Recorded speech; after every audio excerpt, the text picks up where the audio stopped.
Well, I was going to introduce the show, but you know what? Every one of mine have sucked. So, Drew, the floor is yours. Well, hello, everybody. Welcome to Drew and Juice episode 3, not 4, which is Juice's favorite number. I'm Andrew Baydala. That's Juice Springsteen. At Juicy Steen, I am at Andrew Baydala. What a day, huh? Whew. Holy moly, huh? Yeah, a I little feel like I interesting. have 3 jobs at once. And, it's nuts. It's nuts. So, what a day. We're not going to talk too much about what everyone wants to talk about, which is, just utter garbage. Juice has the floor for that. Yeah. I'm happy to be alive on this Thursday, January 23rd, 2025. It's a beautiful day. Juice, how the hell are you? Yeah. I'm good, man. First of all, great intro. I could never do something like that. That's why it's Drew and Juice. I'm the second bill, and you can have the floor for that. It's perfectly fine with me. But I'm the guy with the topics. You'll be the one kind of throwing it around as well. It is good, great to be alive. I got some juice here with me. Got some Martinelli's apple juice here. I got some coffee. I mean, look, it's what, 8 o'clock your time? Never too Yeah. late for a good No, old I cup know. of coffee. Yeah, I'm assuming, I'm drinking coffee way later. So it's fine. It is what it is. So yeah, we probably won't discuss the chaos at large about today. However, I will ask about something kind of vaguely in that space. So it won't be anything too nuts here on Drew and Juice. We try to keep it professional. So, we got a plethora of topics here. When do you want to start? You want to just get going, and want me just kind of throw a dart at something and see where you want to go and see where the show goes? Listen, double espresso in the morning, always. If you guys have a question, a comment, or a concern, make sure you throw it in here. No question is a bad one. We will answer them to the best of both of our abilities. That's right. Yeah. Well, I appreciate that, Willie. He is the Billy man. Bob.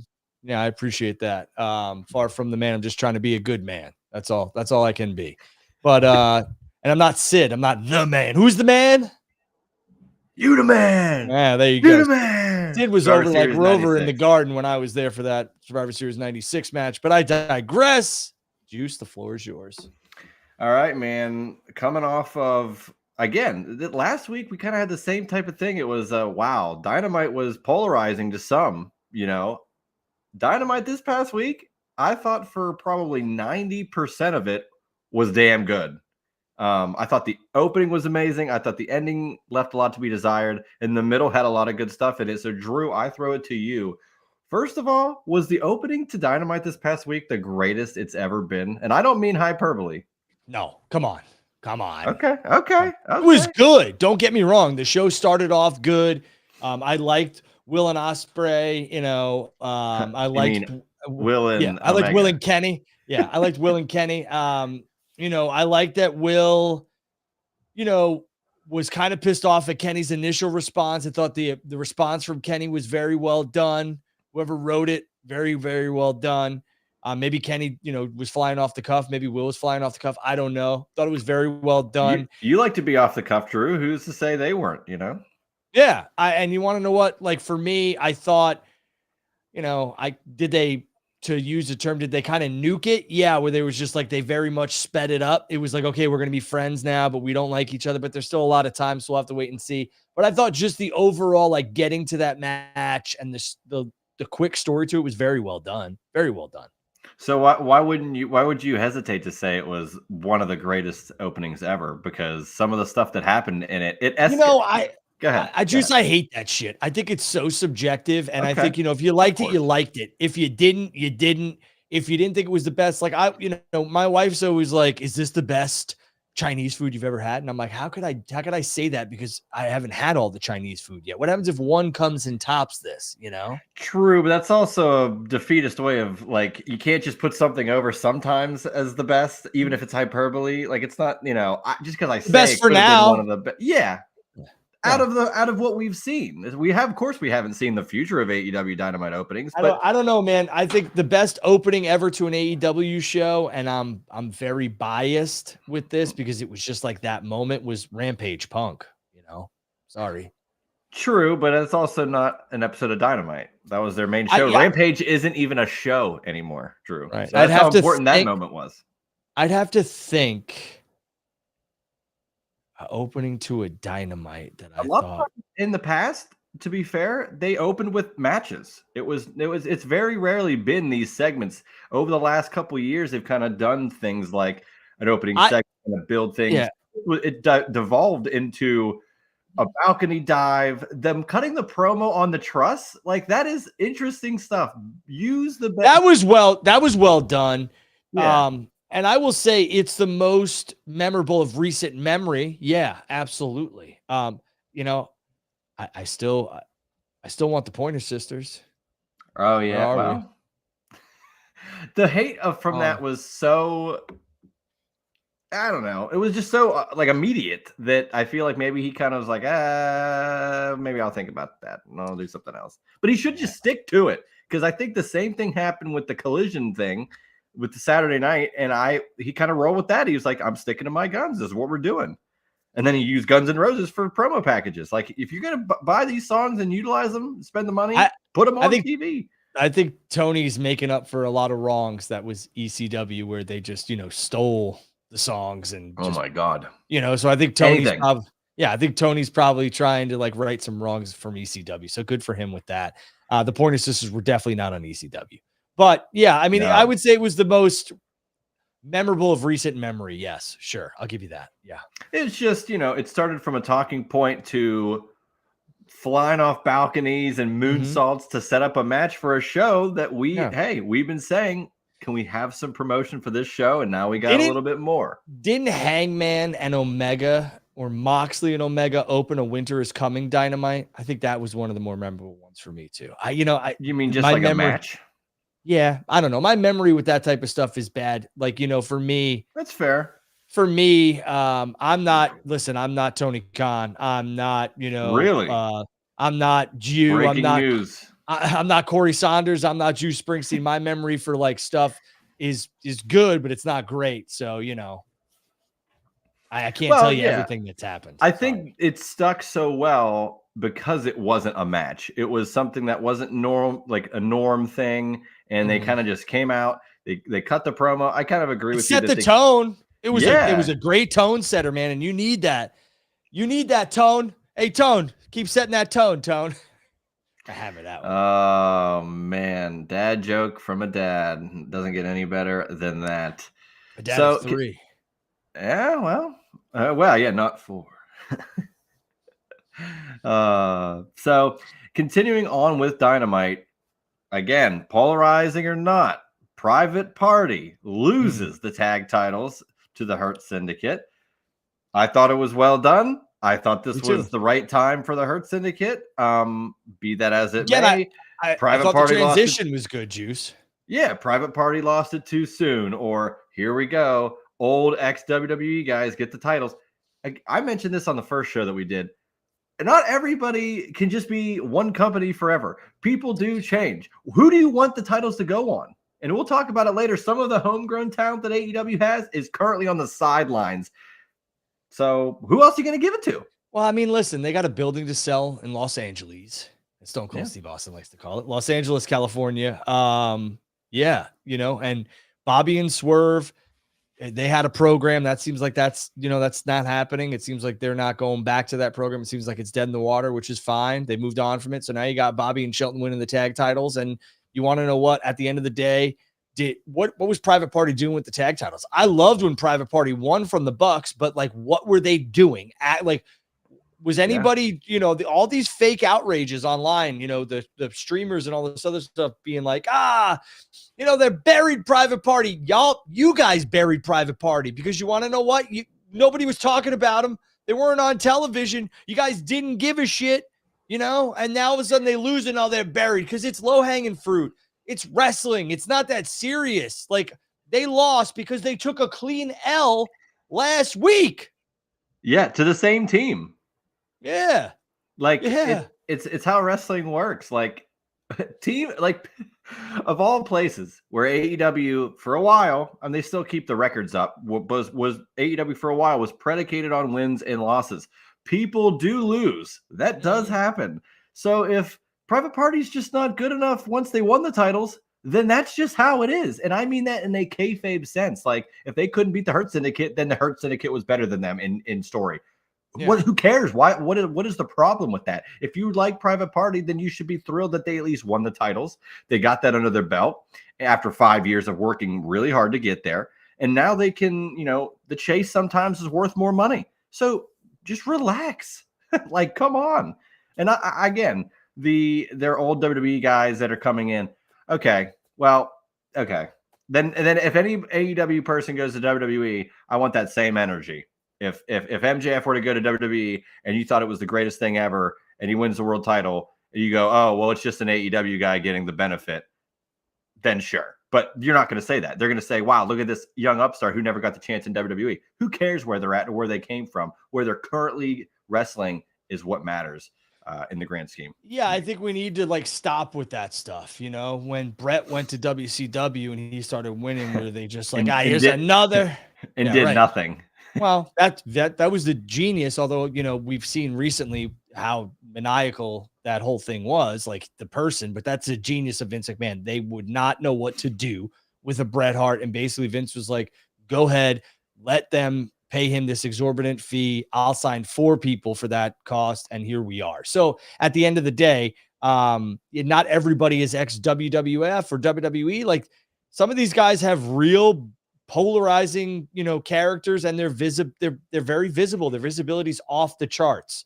I'm trying not to talk in bigger, not trying to sound like I just don't want to use bigger words where I could dumb it down so that I get my point across to where it makes sense to just everybody, the wide net audience. And I just think that we need to stop looking at this in such a bubble, right? This small bubble. Yeah. Like Bobby and Shelton have a lot of visibility from what they previously did. And so does Copeland. Bobby was in TNA for a while. Oh, he's an ex-TNA guy. Like, why don't they say that? We all know why. Because you don't like WWE, or if it was the flip side, it's because you don't like AEW. Yeah. And that's fine, but why do people feel the need to put it out there as if it matters? The other thing is what's the lure? It shows your bias. Yeah, what's the pull? What is the pull for these quote unquote ex-WWE guys to come to AEW? Hey, you're going to job out. You're going to lose to Swerve every night. Oh, cool. Sign me up. Like, that's just not going to happen with these guys. They could do that somewhere else. So Tony offers, this is all, hearsay. I don't know. Right. So I'm sure Tony offers them a comfortable living, probably very nice. And he offers them some, hey, well, we'll put some titles on you. You'll have big programs and everything else. And I will listen to the creative input that you want to give and all this other stuff. And I think that's attractive. Reduce schedule, all that other stuff. There's a reason a mass exodus went from WCW to WWF. And there was a reason why there was a mass exodus from WWF to WCW. It happens. It's healthy. It's okay. People leave. They come back. It's okay. Just as long as it's not your wife. If she leaves, don't bring her back. Or your husband. Once they're gone, they're gone. Just kidding. And CM Punk said, in the pipe bomb, I'm just a spoke in the wheel. I get it. All these guys that go from WWE to AEW, they realize that they're just new players on this new team, and they want to help out. And if they get a title shot and they win, whatever. But it's not forever. They know that at some point, the Hurt Syndicate's going to lose the titles, and then what? Are people going to complain about that? Right. So my thing is I would have them hold the tag titles all the way till All In Texas. Truthfully. I mean, those are big names you could get on the card and have a high profile match. What happens if we have, and they're believable, Drew. Let's be real. They are very believable. They're badasses, and they hurt people. Bobby is such a good human being. And he's also when you're sitting next to him at the bar or you're walking past him in an airport, you're like, who the f is this dude? We're seeing him on Bourbon Street during WrestleMania week. Or if you don't know who guy. Right. If you don't know, if you don't follow professional wrestling, you don't know who Bobby Lashley is, you look at him and you're like, yeah, that guy passes the eyeball test, which is huge. And for me, like I said, if you could get Bobby and Shelton taking on FTR in a ladder match in Dallas, I'm here for it, or, whoever else they're going to take on, if it's going to be the Young Bucks or whatever. But at the end of the day, that's a marquee match. Bobby and Shelton, everybody loved what they were doing in WWE with the Hurt Business. Now they come over with the Hurt Syndicate. Obviously, they're minus one person. And it's this faction sucks now because they're in AEW. Come on. Come on. And right, and they got MVP. Like they got enough over there. What do you want? Like, what do fans are never satisfied, Drew? Well, they never will be. I just wish that we stopped looking in this bubble. It's just bad. It's just bad. Like when Juan Soto went to the Mets, was everyone like, the Mets are hiring too many Yankees? I don't know. It's just stupid. Just stupid. Just dumb. Well, they will say that about the Dodgers and ruining baseball because they're just literally getting every potential player that has the upside that's unlimited. So, I mean, if they don't win over 100 games, they should be ashamed of themselves. Just win the World Series. Like they just won, and it's like, well, now they're trying to guarantee that they'll win again. Like, if anything less than that, it's a complete abject failure, which is insane. Anything else would be uncivilized. That's right. Upside down. You love throwing references to the masses. Old movies, yeah. That's my game. Well, old movies, old Drew. Little place called Aspen. What do we got?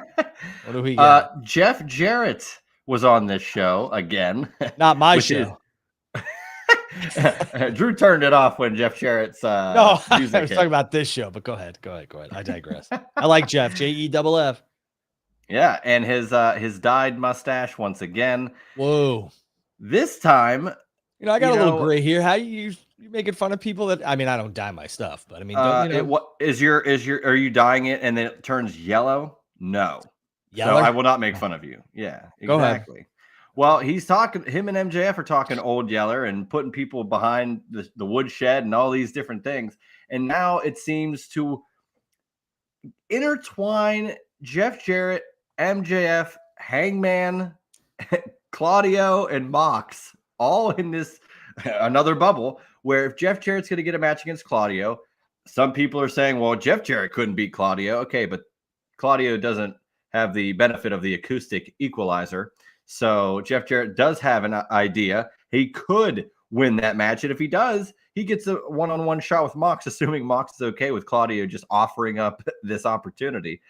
MJF could step in and stop it. And then Hangman has a problem with MJF. So Drew, this mishmash of chaos, where do you see it following through? Is it going to be plain as Jarrett wins and gets the title shot and then someone, lays him out and costs him, or just Jarrett not even get to the title match and lose to Claudio? First of all, if I was Moxley, I'd be pissed at Claudio. I'd be like, hey, why would you make this match? Would you want to see that? Would you want to see like a little backstage of him being like, what the hell, man? It's not your title. If Claudio loses, I would just be like, if I was Mox, I'd be like, what the hell? I didn't approve this. Right. That type of stuff. I think MJF has a good finger on the pulse for some things. Some things, obviously, he does not, because everyone misses. But I will say that I think that with this, he's, hopefully if he has any sort of say or there's some collaboration, not confrontation, that MJF is kind of like, we need to move away from just me and Jeff, or, maybe we should add some wrinkles to this. Or maybe this was the plan all along. I don't know. But I can tell you that the fans were not digging it last week. It seems like they dug the fact that they were on two separate segments of this show instead of not interacting with each other. Maybe that's done by design. I don't know. But I will tell you, if MJF does not cost Jeff Jarrett his opportunity next week, what the hell are we doing? What are we doing?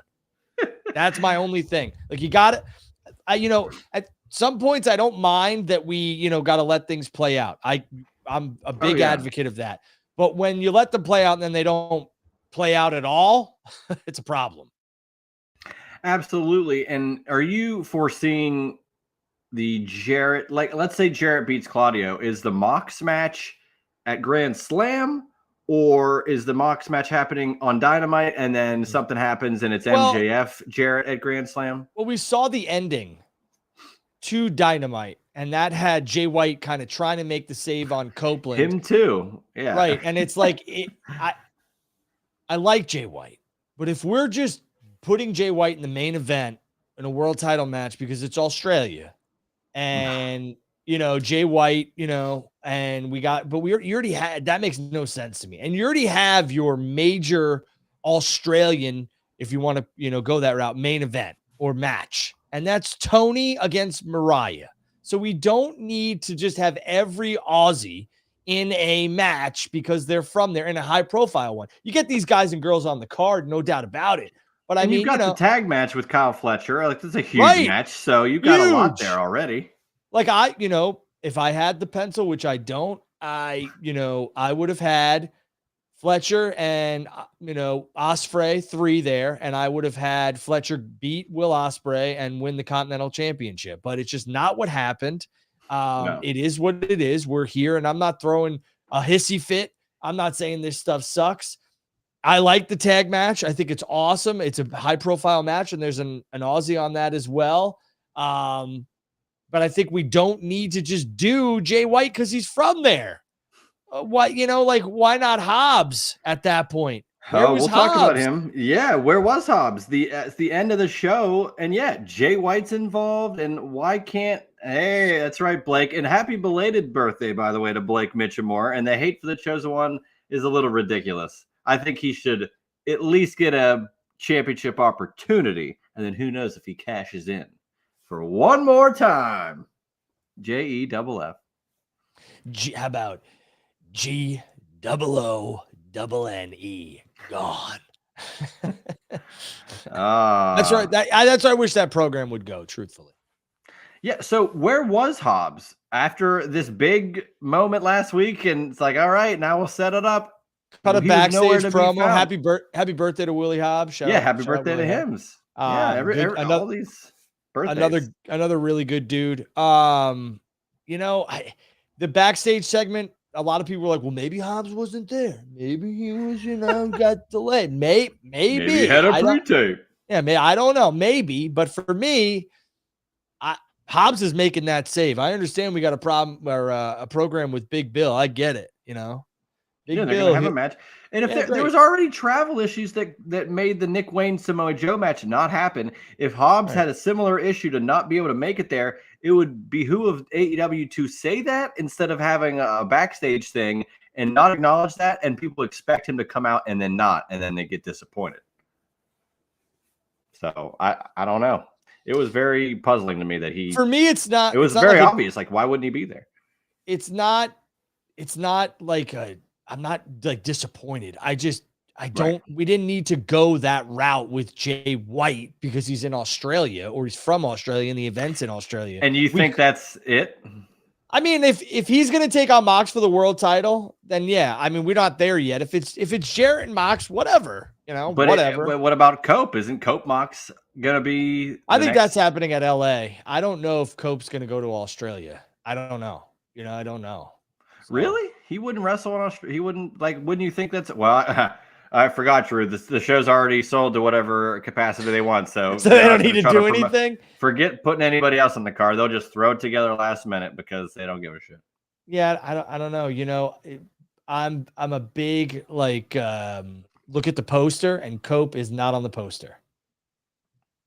Sure, but card subject to change is also on the poster. I hear you, but I mean, this is an updated poster.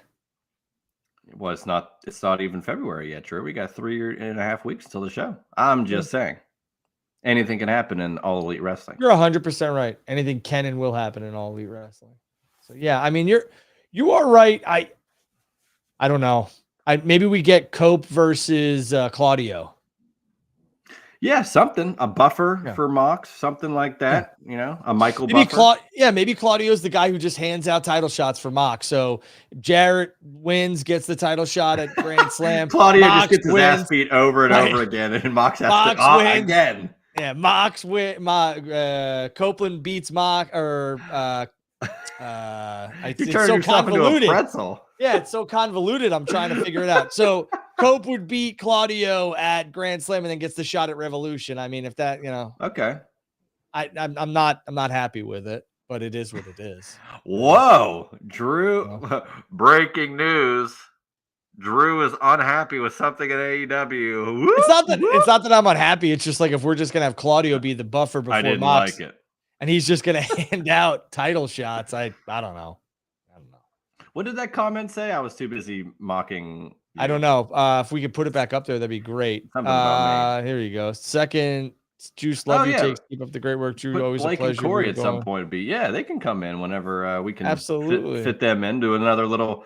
I'm so upset that I wish we needed the Who Killed WCW. Like that panel discussion was wonderful. They need more Dark Side of the Ring stuff so we can all argue about old wrestling. Yeah. Well, really argue. I meant Corey and I were civil, and you and Blake were going at it. Show me how it goes. Oh man. Something else I'd like to say with Dynamite before we head to some other stuff AEW related. The Hounds of Hell vignettes. No more Malachi Black. No problem. Brody King, Buddy, and Julia all coming in with a nice vignette showing that they are going to forge ahead together as a unit and separately, just without quote unquote a leader. We all know who that is. I thought it was a respectful way for the group to get out and not bury Malachi. There was no reason for them to bury. Yeah. By also, right. But you never know how the promo is going to come off. And they were just like, it works in character. Like they need to move on. They felt they, need to keep going without someone that was, at the top for so long. And now we can see where they can all flourish. And I think all three absolutely will. So, yeah. Yeah. The placement of the promo was strange to me. After Julia lost, which I love me some Julia. Big fan. Her production, the way she moves, everything, her mannerisms, just very, very well done. And very, very well done at a young age. I didn't like the placement of the promo package. The package was very well done. It was very respectful and it was very to the point. I also like the Ricochet thing I thought it was hysterical. Like Ricochet's going to gut Nana with a fish with a scissor. Good luck to you, brother. I've got some fish in my life. And some animals, and you do not want to be using a scissor. Yeah. What is AEW's fascination with scissors? I don't know. Scissor me, daddy. I don't know. Yeah. Well, they're done. They're done. The Acclaimed have left. I will tell you that the glasses on Ricochet is a nice little touch. It is combining the killers from Scream to the chaos crazed kid from Degrassi that shot Drake's character in the back. Yeah, I never saw that show. I could tell you it reminds me of American Psycho and Scream. That's where American Psycho. That's a great movie, Drew. Yeah. I think they're gonna remake that. Which are they? They remake everything, and I think if you get the right people involved, it can be done right. But that movie is one that I don't know if you can. The lead in that is ridiculous. Who are you going to replace? Christian Bale. I mean, what are you going to do?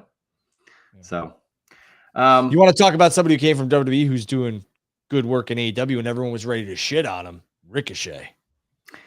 It took a little bit of kind of going from let's just have matches to have matches, to let's give him something different, and he's bleeding into it. He's blending the character well. And it's violent. It's very AEW, and they're not pulling any punches. They're using scissors, for God's sake. And it gives him more substance than he's ever had. And that's really all I want. We all know he can deliver in the ring, but give me something I care about outside, because at a point, of course, AEW is where the best wrestle, but how about where the best cut promos and give me depth and story? That's what I want to see. Well, and for me, for me, I appreciate what they do in the ring. Like that they are 100% some of the best athletes in the world, if not the best athletes in the world. Beth. No doubt about Beth.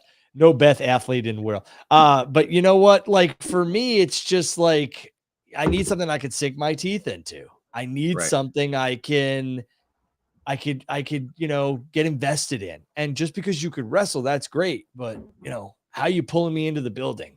How are you captivating me through my television screen? Why am I paying attention?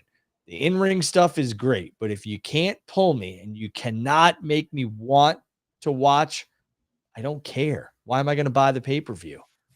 Which is why it's interesting that, Ricochet didn't go any further in WWE. He all was based around wrestling for most of it. He really didn't have any character, and that's majority character work is WWE, and he goes to AEW, and now he has a more interesting character. it's a pretty unique thing to see. And I for someone that I saw Ricochet win his second Battle of Los Angeles at PWG back in 2017.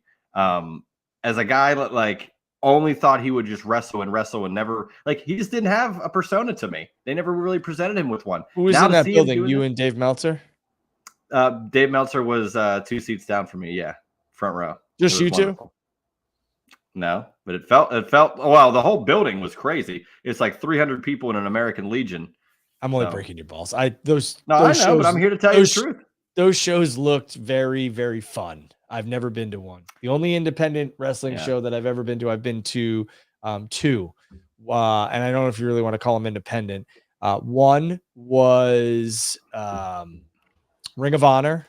I've been to a couple of those. Yeah. When they were like Ring of Honor. Legitimately just Ring of Honor, yeah. Yeah. This was in like 05, 04. That's the best time, yeah. Yeah, 04, 05 at a sports complex on Long Island. And the other one was Dave Hero's GLCW. Oh, yeah.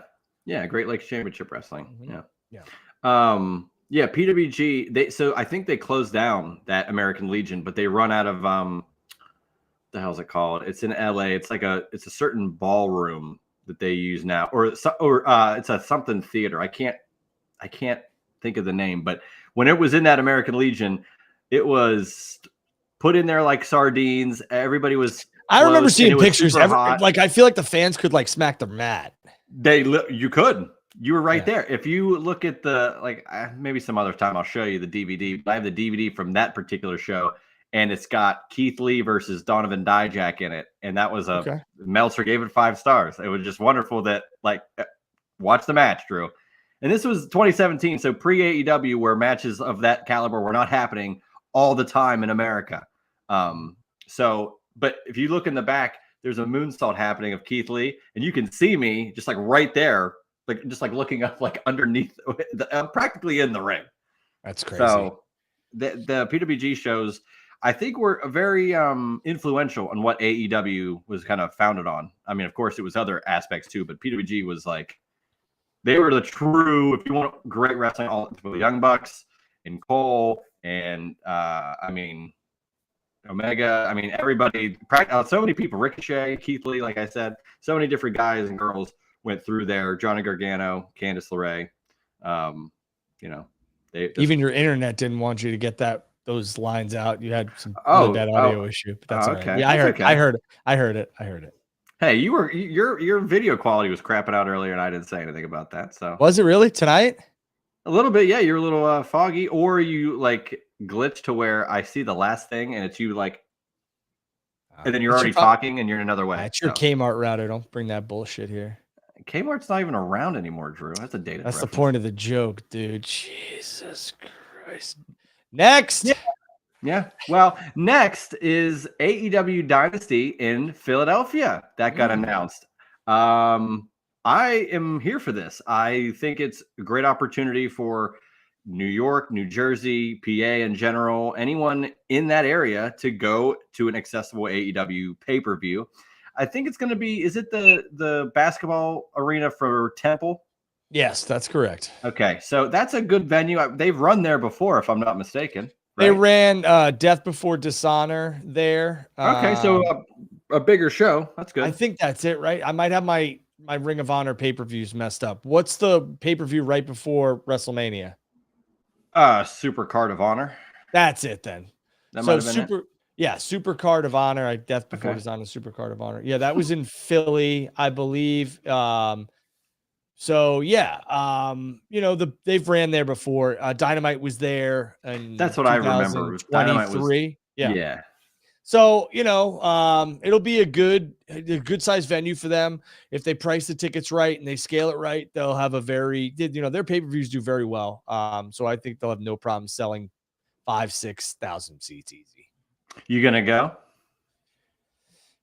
Philly might be something I do. Yeah. Cause I really want to, I was there for Mania, but I really want to go back and explore more food options there, truthfully. And if I could parlay that with, seeing some people and some friends in AEW and, doing the media stuff for, here or there. Yeah. Why not? Yeah. You going to go? I'm considering it for sure. Yeah. Okay. It's drivable. And I would suggest going to Ralph's, which is an Italian place in Philly. We stumbled upon Italian ices or Italian no, food? it's Italian food, Drew. We stumbled upon it, and it was Hey, like, listen here, jabroni. Ralph's here we go. Italian ices on Long Island, New York is the spot. So when I asked you, it wasn't just, being a jerk. We've had some good Ralph's Italian ices. And it's great. I'm happy for you. I'm a Rita's fan. I'm a traditionalist. I'm not. I don't live in Long Island. Rita. Anyway, Drew, Ralph's. It has served some of the most famous people, like presidents, celebrities, country artists. It's been around for over 100 years. We stumbled upon it because all the cheesesteak places and everything were like lines out the door that weekend, and we just came into this really nice restaurant and learned that it was like a historical landmark. But it was wonderful. We had Angelo's literally, okay, and took it to Lincoln Financial Field before our tailgate opened. So we were eating Angelo's cheesesteak in the parking lot at Lincoln Financial Field right before the day one tailgate, and it was unbelievable. But I'd like to go back and grab a pizza or something. There was a really good authentic Mexican place right by Angelo's too that we waited at. So very good. I like authentic Mexican food. Yeah, yeah. I bet you do. Yep. I do. I lived in California for a year, and that was the best part of it. Was authentic Mexican. What did you get from Rita's? Or Ralph's? Chicken parm, my favorite. All right. Drew, if you knew me, are you like the guy who goes to like a fucking restaurant and orders like crap? I'll take the kids mac and cheese. No, I'm the guy that orders chicken parm everywhere. Yeah. Did they have veal parm? Remember how we? Remember when we talked about you earlier in the show being like, well, I haven't tried all the Chinese food, so I can't say that. I am going out of my way to try as many chicken parm. All right, so I'm a wing guy, right? Love chicken wings. Tommy loves wingy. Yes. But so I try if wings are on the menu and it's not like just a regular bar. Flats or drums. All right, so here's the thing with me. I like whole wings, but I break them and cut them. But I like the flats that have the actual like flapper, the wing on it. You know what I'm talking about? Like the little extra piece. Yep. Yeah. Tommy went wingy. That's right. I would really love some chicken wings. A couple of months. Is it? Yeah, I'll be. Yep. Let me check. Yep. Still closed. Good movie. Is that your favorite Chris Farley movie?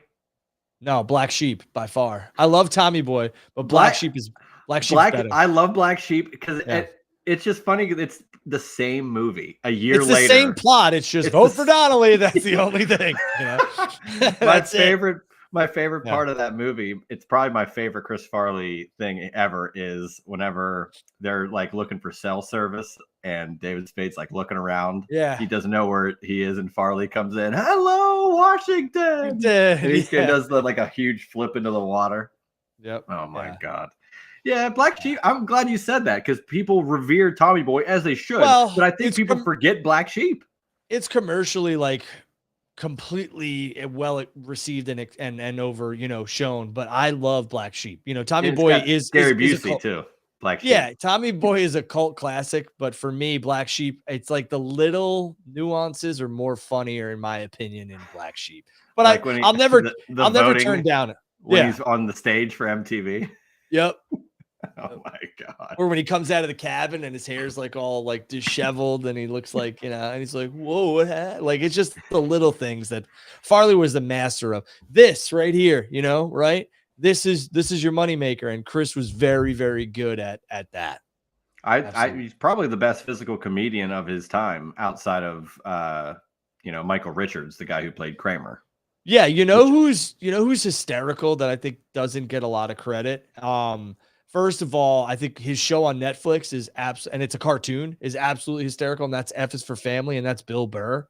Bill Burr is fucking hysterical. He is good. Hysterical. Yeah, I like him. So, yeah, I like Bill Burr. Very funny. Look at us talking comedy here, late night on a Thursday. I'm going to say this because we're talking, and this isn't a comedy show or whatever, but my favorite stand-up movie is Eddie Murphy's Raw. Oh yeah, that's a good one. That's just I've watched that stand up. I've watched that set probably literally 900 times. I could recite word for word. I won't do it here because I'll get canceled, but I could recite everything Yeah, word you for word. probably shouldn't, Drew. I Yeah. would refrain. Maybe I didn't. I like I kill that fool, tell me them lies. Like I love that his whole stand up at the Garden was fantastic. So, and Yeah, I mean, Delirious is good too. you sell out the Garden for a comedy show, you're doing pretty well. I think would it was say. the theater, but he still did very, very well. And I you mean, know, still, it's New yeah, York. he did Delirious. I think in LA, I think, and Delirious is very good too. What else was very good? At least I felt that it was, for the most part, because we're going to transition here into a little bit of different stuff that we normally don't. Maybe a realm we normally don't discuss. This past weekend had some wrestling that was not WWE and AEW. TNA and GCW ran this past Sunday. I did not catch all of TNA. I caught most, if not all, of GCW, but I thought at least the TNA show was well received. It looked like it had a great capacity crowd there. The venue looked fun. I very much enjoyed probably 75 to 80% of the GCW show that I watched. Unfortunately, it was hampered with some time constraints due to the unfortunate injury from Allie Katch. Hopefully, she gets better soon. That was a brutal leg break. It reminded me of Sid's from WCW Sin. And you didn't really know that it happened. Like I saw her do the dive and I kind of looked away. And then all of a sudden, like the match just never continued. And then I saw a replay and I was like, oh my God. Like, so outside of that, which again, it hampered the time where things were slowed down because the state commission needed to tend to her and they couldn't be out there for the next match. So that slowed everything down. And it kind of messed up the main event. I think it was supposed to end up being a schmoz to where you get a triple threat in the main event. But that being said, I think Effie was still going to win, though. Oh, you think? I think Effie was always going to win the main event. Oh, okay. I think it would have been a better match. Well, Allie could have won the match, and then Effie could have chased Allie. But Mance, I don't think, was going to walk out as champion because it was a triple threat. Yeah, he just wouldn't have taken the pin. Yeah, right. I would agree there. Okay, go ahead. Tanaka and Joey Janela killed it. I mean, watching Masato Tanaka in the Hammerstein Ballroom is always. It brought me back to like my high school live, days. man. Yeah, well, I you did. saw it live at One Night Stand. I did. David redid like an awesome bomb type thing off the apron to him, and he took another crazy bump. Like, God, these guys just get older, and some of them just like they care less. Like PCO, who trashed the TNA Digital Media Championship in, I guess it was a shoot that no one else knew anything about, but he felt that was what was going to further an angle, and it was what it was. Luckily, it was on the pre-show, so I don't think it caused as much chaos as it could have on live pay-per-view. Yeah. Other highlights, Matt Cardona, I enjoyed the build-up to what happened, but I feel like that also had some issues, considering he's mentioned over and over again how the match has changed 7 to 8 times leading up to the actual show. So who knows what the plan was. Tajiri, super crazy, and Little Guido having a wonderful renaissance in a trios match was really cool to see as well. And the ladder match was nuts. Yeah, Tajiri is one of the most underrated ECW talents and WWE talents of all time, in my opinion. I love me some Tajiri, huge fan. I waited till AEW and GCW were both done with the Hammerstein. I hate the paint job. I hate it. Thank you. It's a little thing for me, but like I miss the yellow. I do. I don't, I don't think it's a little issue at all, Drew. I think a lot of fans would agree with you. Because when you look terrible, it just doesn't look the same. And a lot of times, like, move with the times, upgrade the building, and that's great. But some you should just leave how it is as long as it's up to code or whatever, And you see the balconies that have that like wood paneling. It was always really cool to see everybody on top of it, but now it just looks very new age and like lame and futuristic, and I'm not here for it. Give me 1999 Hammerstein, not this. Give me 2005, 2006 Hammerstein. I'm with you. Tanaka and Janela were the highlight for me. Joey has come such a long way since, he's gotten clean and everything else like that. So good for him. And you know what? Him and Tanaka, what a match. And now Janela is going to have Sabu's last match. Yeah. So I think that's pretty cool. I like that Joey Janela is kind of like the guy. he's like me in a way with me in WCW, with him in ECW. He likes celebrating the Except he's historical wrestling and you have a stupid backwards hat on. I get it, but I'm just saying you two are nothing alike. Okay, well, okay. What am I? I have a picture with Joey Janela. We're very alike. We drank. Who gives? We drank in the middle of before the PWG main event. We're very alike. We're very just normal guys with backwards hats. Except I don't smoke cigarettes, so, and I don't smoke them backwards either. If I were to smoke them, you sure? I am sure. All right. Yes. Janela is crossing off his ECW bucket list, and more power to him. He's having the matches he probably has always wanted to have as a kid. So good for him. Yeah, I think again, being able to do that, and like they're starting, like, I don't know, they believe in him. Sabu was willing to do it. Like, clearly he respects that Joey Janela has this admiration for the business and ECW in general. And I'm sure he helped facilitate, Guido and Tajiri and some of these guys in making these things happen. So again, I really like that he brings that to the forefront for GCW. So go ahead. This is my opinion. Okay, before people clip this and run with it and everything else like that. I believe that there is a loose affiliation with GCW and the WWE. There's a lot of WCW or WWE. There's a lot of WWE talent former in GCW, and I understand once they're former, they can go wherever they want, blah, blah, blah, blah, blah, blah, blah, blah, blah. But I'm sure getting the ID folks as well, right? Right, and I'm sure getting people involved.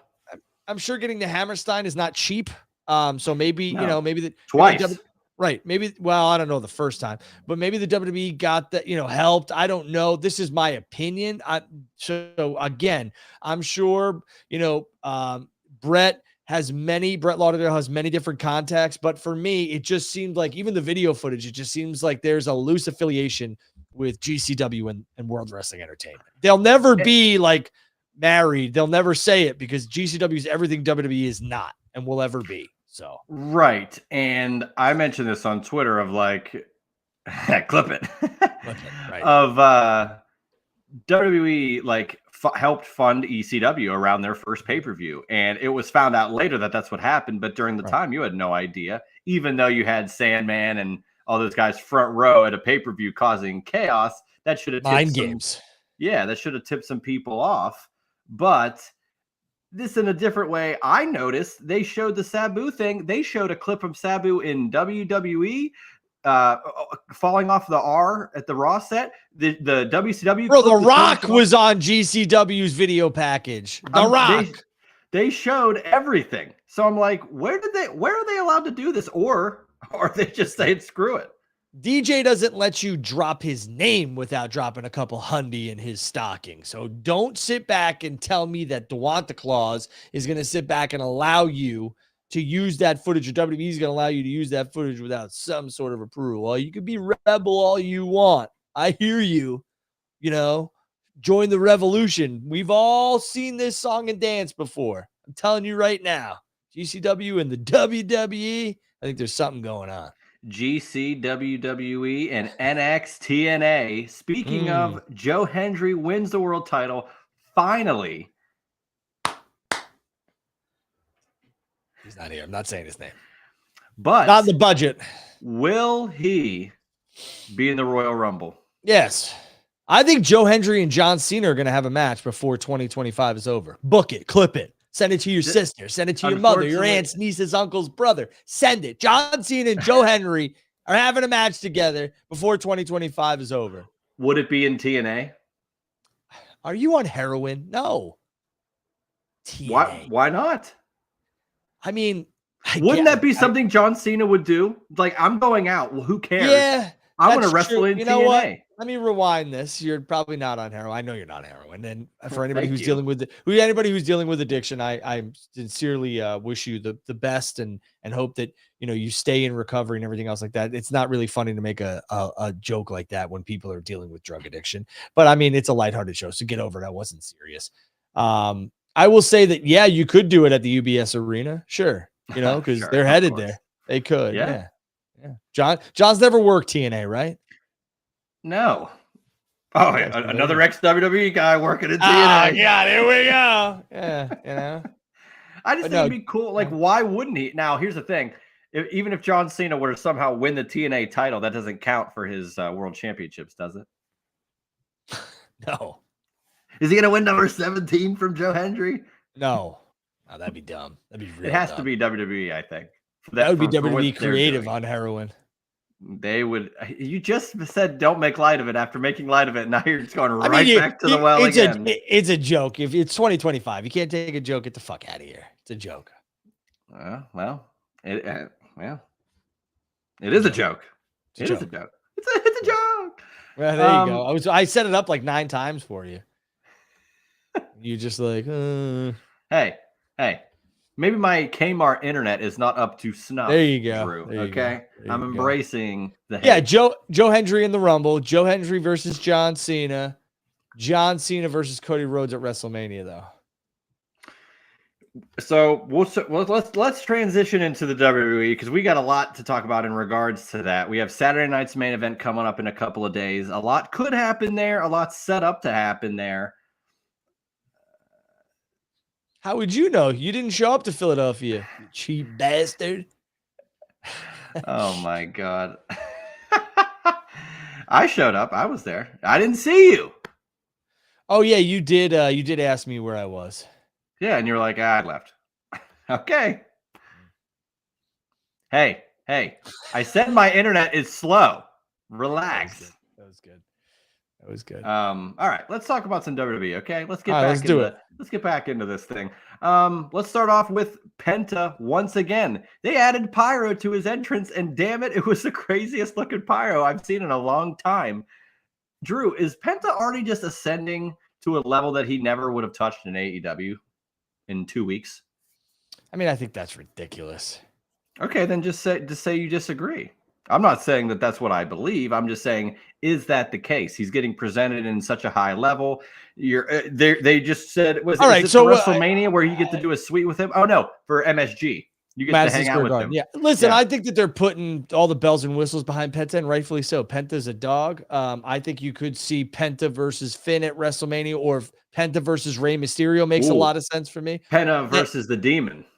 Right. But I think Penta versus Rey Mysterio. Shout out Santino Marella. I think that that could happen. But I think the Rocket's behind Penta. He doesn't need to win a world championship, but he's presented like a star, and he'll be continued to be presented like a star for sure. For sure. In regards to Dominic Mysterio talking to Gable about recruiting a luchador, who do you think that is? I don't know. Dragon Lee? You think Dragon Lee is on the dark side now? I don't know. I don't know where that one's going, but I think it'd be interesting if Ray turned heel after everything that's gone on, and Ray was just joined up with Dom. And Ray, would you want to talk about some nuclear heat, brother? I think that if Ray did decide to go that route, and Penta was just like, Ray was just jealous, you're trying to take me out like I'm the legend, all that other stuff. I think it works. I think it works too. Rey Mysterio turning heel. That's never happened. Has he ever been a heel? No. How could he be? Got to do it then. You got to do it before that man retires. Got to. They've been saying about John Cena, but they're probably not going to do that either. John's a little different. You got to do it now. Now that we put it out there, it's got to happen. Got to happen. It has to happen now. Got to happen. Well, you said it. You don't have the pen or the pencil. You have a stamp. I have a Sharpie. Normally you have a little pencil. You got notes you got going on. You got the whole little. Oh, there you go. Is that a Pilot G207?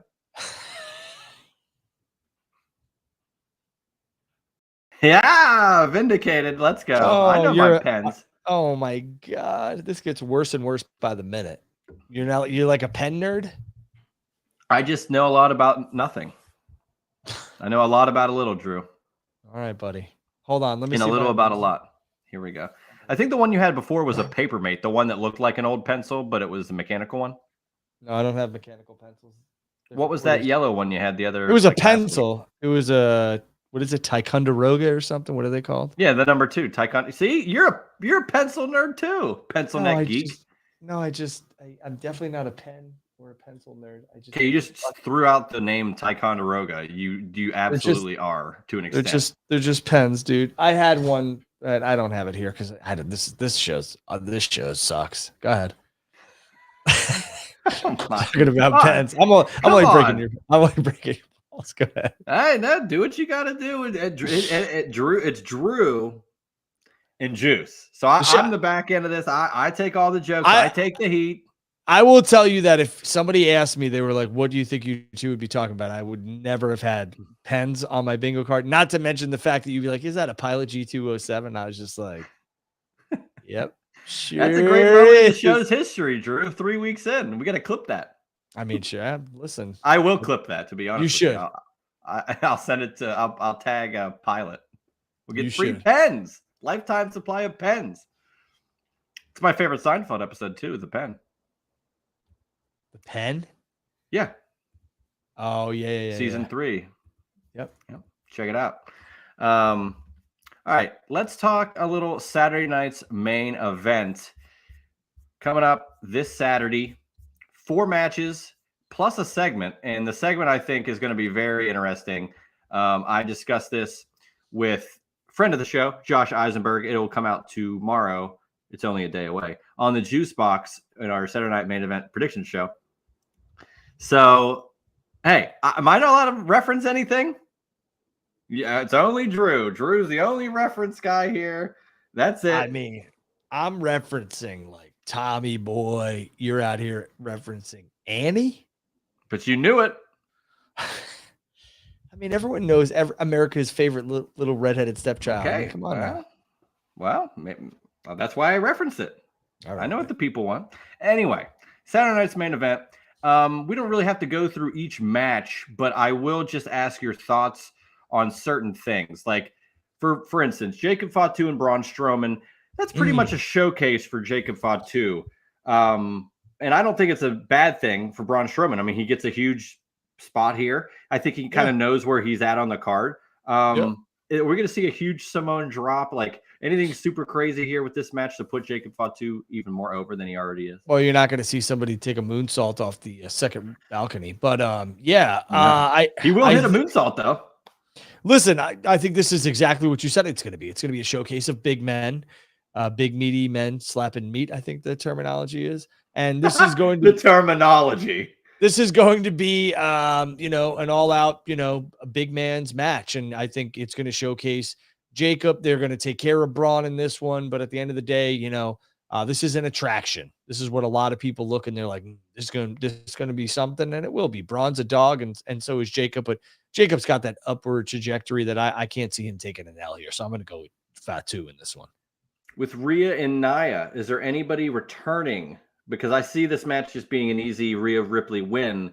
Is there anything to further Rhea following this, like a Becky or Charlotte? Because we discussed on the show with Josh that Charlotte already has a vignette showing she's coming back. So it doesn't even matter if she's a surprise in the Rumble. You could put her out now and have Becky be a surprise. And the Women's Royal Rumble, I think, is also going to be just as stacked as the men. Just throwing that out there. I think Charlotte's next vignette will probably be like, returns at the Rumble. They've done that a lot. Cody did it. A lot of other talent has done that before.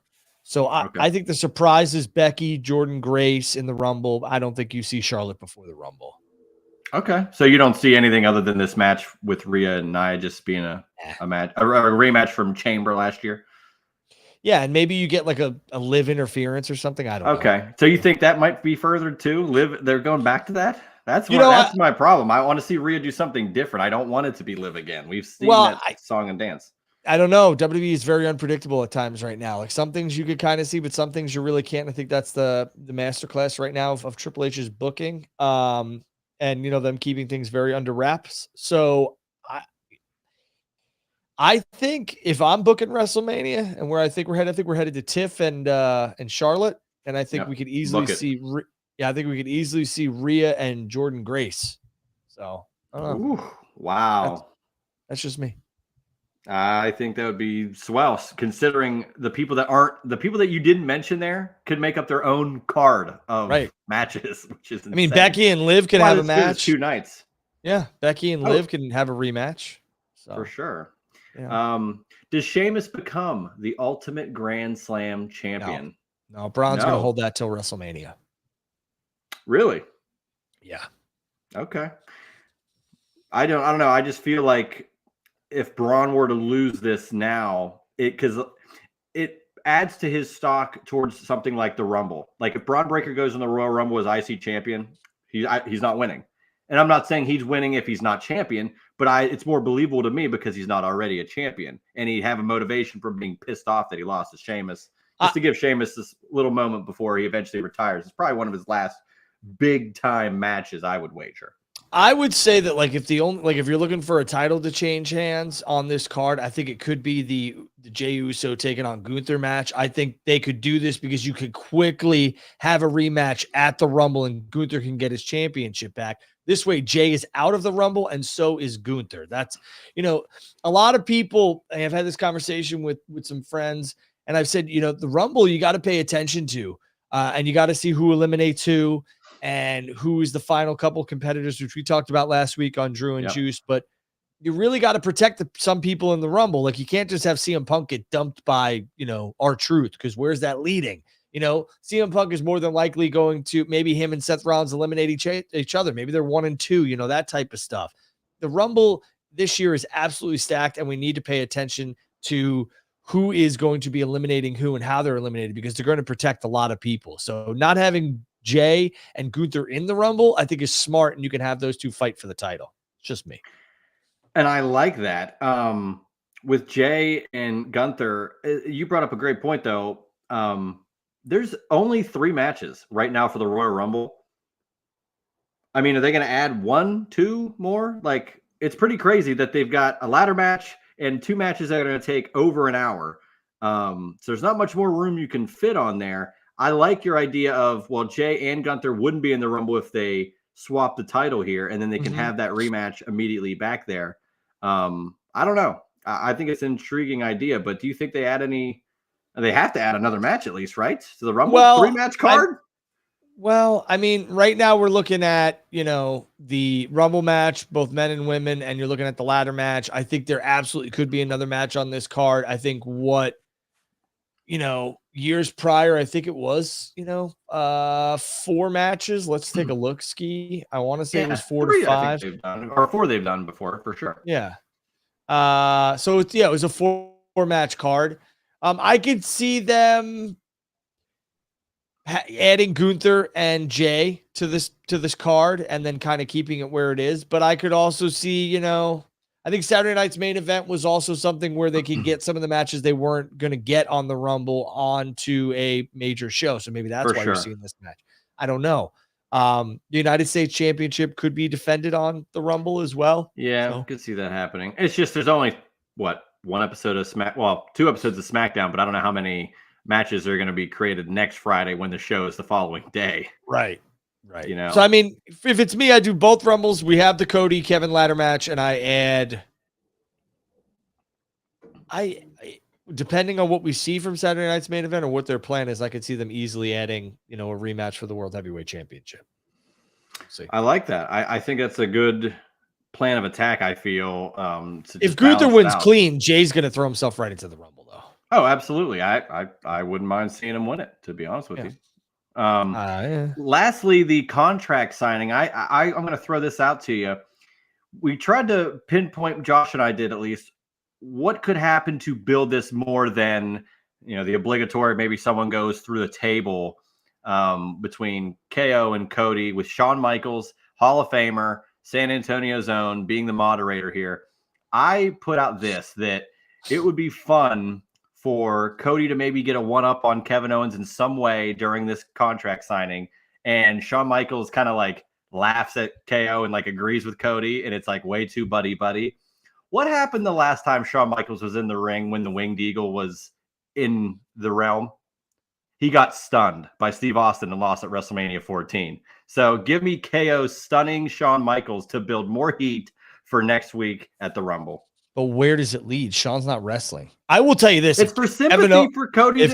Cody needs to, more, reason to win. If Kevin can get Shawn out of retirement like he got Steve, Kevin's just the GOAT. Could you imagine Shawn No, I Michaels and couldn't. Kevin Owens at WrestleMania? I can't. I bet Shawn Michaels would love to have another match so they can erase that bald Shawn Michaels match from Crown Jewel. How dare you? They You're made right, a figure of that. Yeah, I know. It looks like Sam Roberts. Ooh, So I don't see Shawn getting physical. And if he does, then. So then what do you think happens at the contract signing? Not like the same old pop-up powerbomb through the table that I think Shawn will be like, well, you two grow up. Like that. And I think KO's unhinged and will put more heat on himself, and Cody will get the sympathy. We're trying to win win a ladder match with 2 belts like Shawn Michaels couldn't do at WrestleMania 10. Come on, Drew. Then KO needs to come out with Bret Hart and have Bret and Shawn kind of look at each other like that type of stuff. And then Gunther can bring out Goldberg. Yeah. His favorite wrestler. No. Yeah. I don't know about that. Actually, I take that back. I take it back. So we'll see. Bring out. See, there you go. Tim's got it. Yeah. There you go. So we did. Oh, and Jesse Ventura is confirmed. So yeah. Is everybody okay now that Jesse went out and tweeted about it? Everyone's like, boy, I don't think we're gonna see Jesse. Yeah, you're gonna see Jesse. Who are you? I don't know. Who what kind of imitation are you trying to do there? Is that the generic wrestling fan on Twitter that has a gripe? Yeah. Where is Jesse? Is Jesse going? Like, I haven't seen him tweet. Like, where is he? And Jesse that's Doc Hendricks is what it is. Jesse will be there. Okay. Where is Jesse Ventura? He'll be there. He'll be there. Will brother be there, or is he upset still that CM Punk tore him? Brother was all over Fox News during the Trump inauguration. So he might be busy. I don't know. I would assume. Yeah. he's in the commercial, so I could see them doing more stuff. But with Ventura being in the building, that's my. Because I don't know if Jesse would want to. Jesse was so out of WCW as soon as Hogan got into WCW. It's that bad. And it's never ended. It's been 30 years since. Yes. So if Hogan's even around the building, I don't know. Maybe Jesse just stays the commentary and it's like, hey, as long as he doesn't get near me, we won't have a problem. Brother. Yeah. Brother.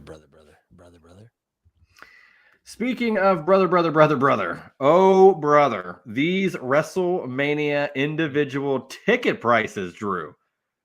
Can anybody afford this? Is anybody going to even be there? No, but you know what's free? Guys, girls, ask a question because the question part of this show is coming up. So if you have a question, no questions are off limits. Ask it. I will and Juice will answer them to the best of our ability. Juice, the WrestleMania ticket prices are nuts. I was on a podcast. I think I was in Pittsburgh with Justin LeBar. We're on the Pittsburgh Podcast Network. I said to Justin, and I've said it for, over a decade now. I think we were headed to WrestleMania 35. Me and Justin. Might have been WrestleMania 34 in New Orleans, which WrestleMania is going back to New Orleans. We'll talk about that in a moment too. And I said, go to WrestleMania while you can. And Justin was like, why? And I was like, because he does sound like that. Why? Why not? Well, because WrestleMania is going to become something that the normal person can't afford. And he was like, nah, I could see it. You're right. And here we are. And I've screamed it from the mountaintops. Like, hey, go. Last year was, I think, the last affordable WrestleMania ever.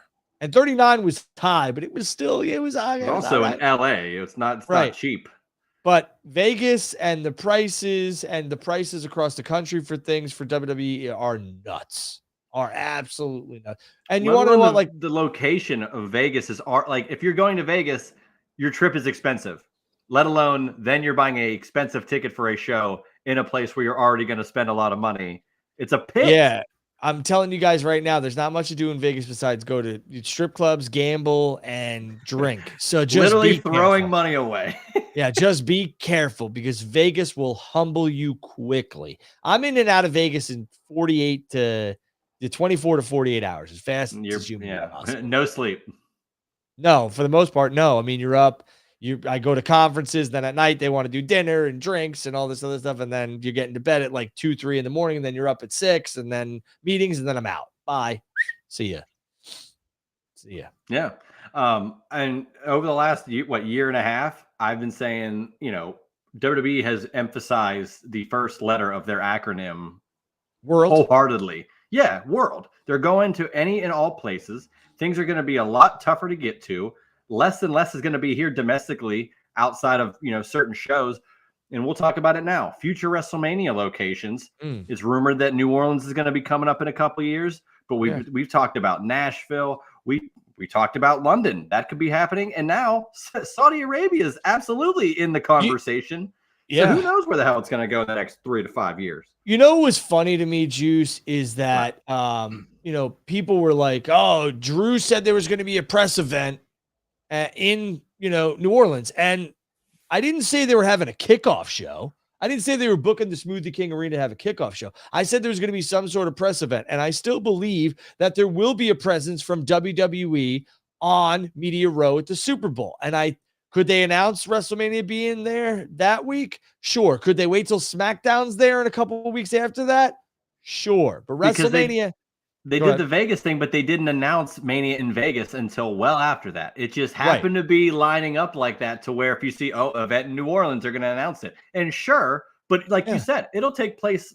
They usually announce it after WrestleMania where the next one's going to be. So, and for me, it's like, again, they're going to have a presence on Super Bowl Media Row. How they deter, what they do, and why whatever. not capitalize on everybody being there? If Pat's going to announce it, maybe Nick Khan announces it on Pat's show. I'm sure the city would like to have a formal announcement and a press conference, so they could do that too. They could do that when SmackDown's there, but realistically, WrestleMania, in my opinion, is lock, stock, and barrel headed to New Orleans, barring an unforeseen circumstance like we had here in Minneapolis.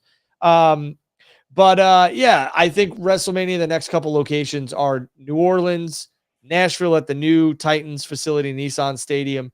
And I'm going to go with Indy. I will say, Indy's locked in. That's the other thing. They will be getting one soon. Well, and that's the thing. When the deal was announced for Indianapolis, that 3-event 10-year deal, I was told that Mania would be the last event they get. Like it would be the last one out of those 3 years. But maybe they want to do the Rumble, Mania, and then Slam, which I could see. And plans always change, but I was told that, Mania would be the last. So I'll have to wait and see on that one. That kind of makes sense, though. It's like you get them Royal Rumble, and it's a 10-year deal. So you get Royal Rumble, and then eventually it's like, all right, well, you like that? It'll likely be a 2-night. You like that? Yeah. No one likes Kirk Cousins anymore. He's washed. This is a conversation for a different day, but it's funny to watch people.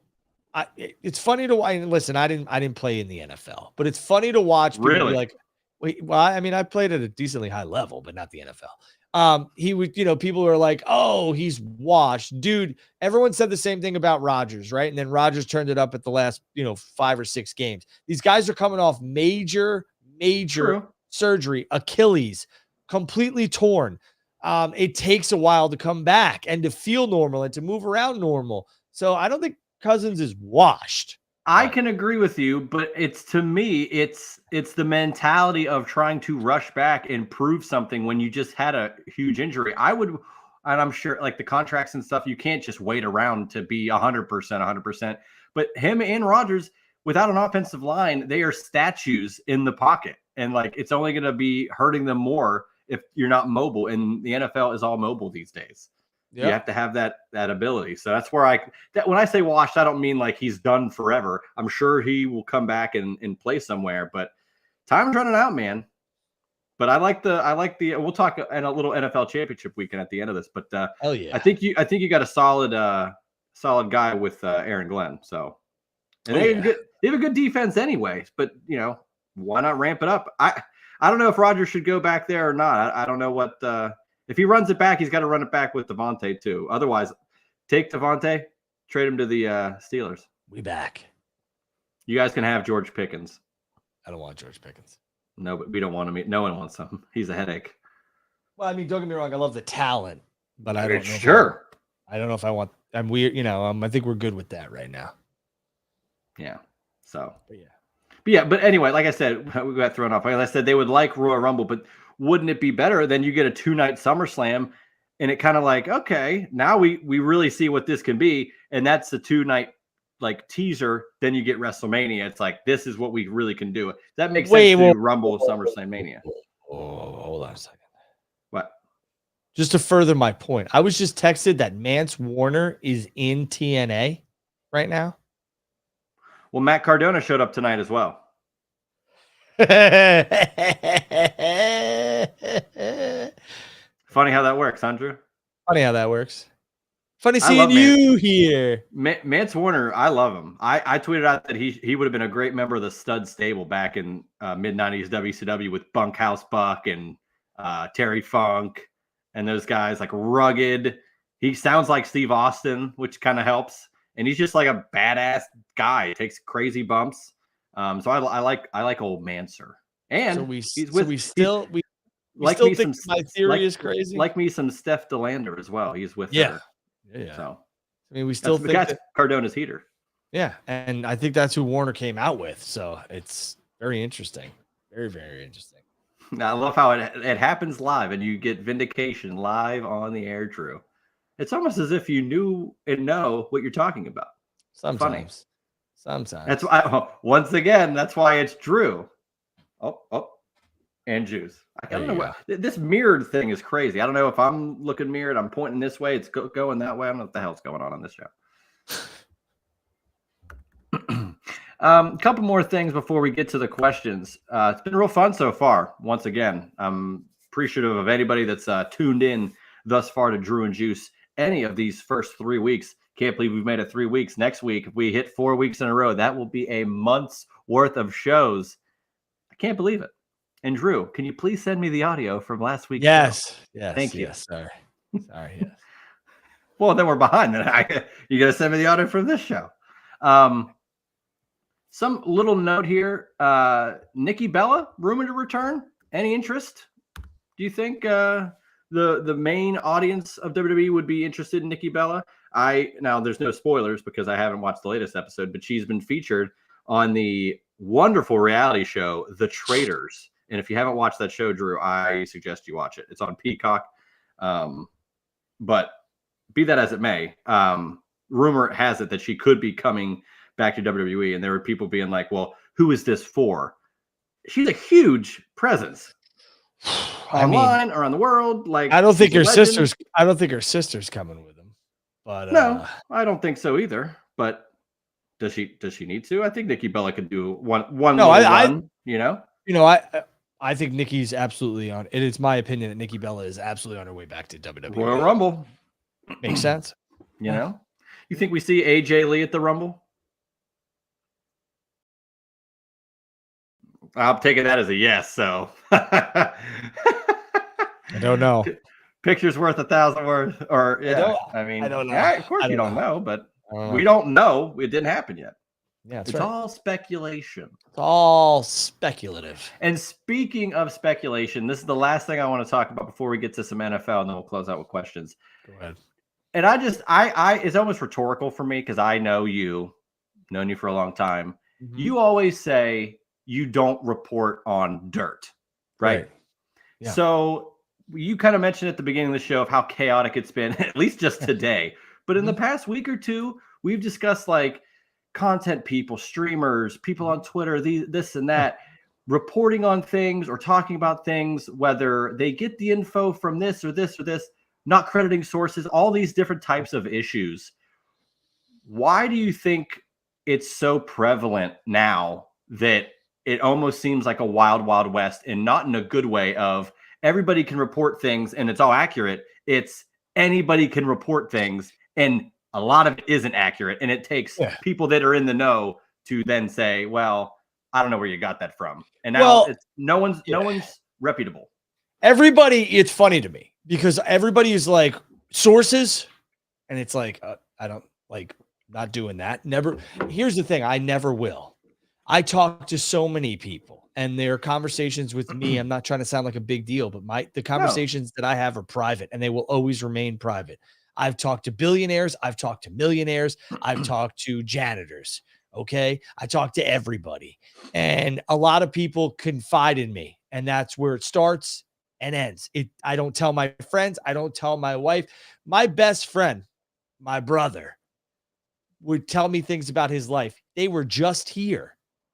And my brother was telling my wife some things. And he was like, well, and Jennifer was like, I have no idea. And he looked at me, he's like, dude, you didn't tell her? And I'm like, no, it's not for me to tell. That's how I was raised. That's how I was brought up.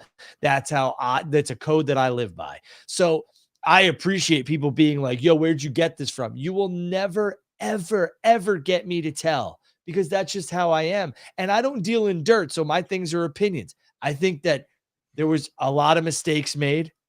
I think that the person who's making the mistakes deep down is a good human being. But I also think a lot of people are out for the blood of people they don't even know. And I will always mess with you on Twitter.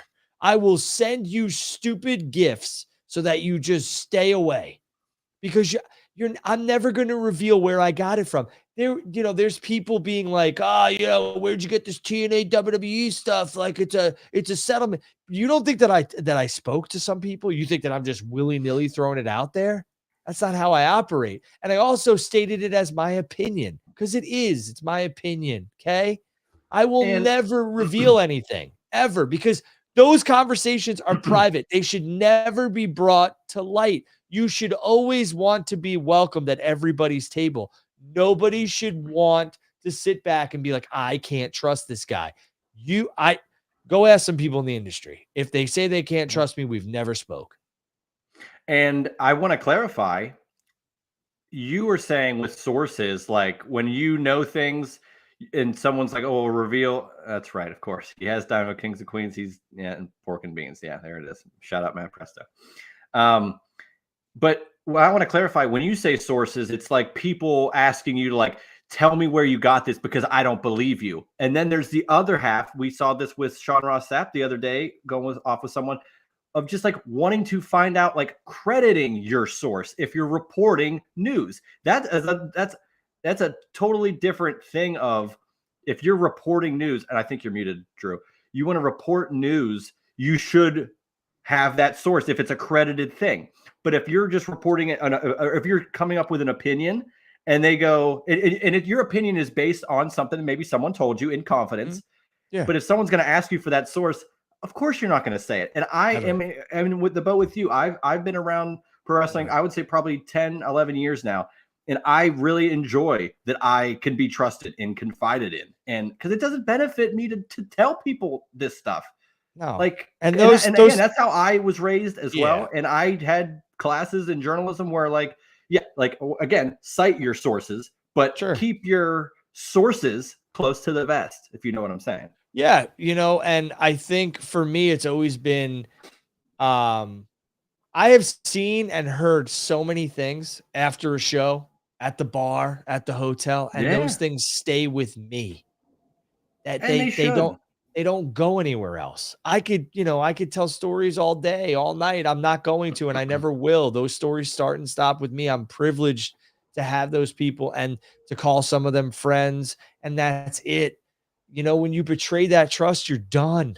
You're done. Dave Hero taught me a long time ago, and Dave's one of my best friends. Dave said, make sure when people come to hang, if you go somewhere and you're in the business, the wrestling business or whatever, if talent gets up and leaves, it's because they don't trust you. And I grew up in New York. My family's Italian. I know exactly when somebody's not trusted and when they're trusted. I know how that goes. And you don't want it. You should, whether you're a man or a woman, people will be like, you got to act like a man. No, you just got to be a good human.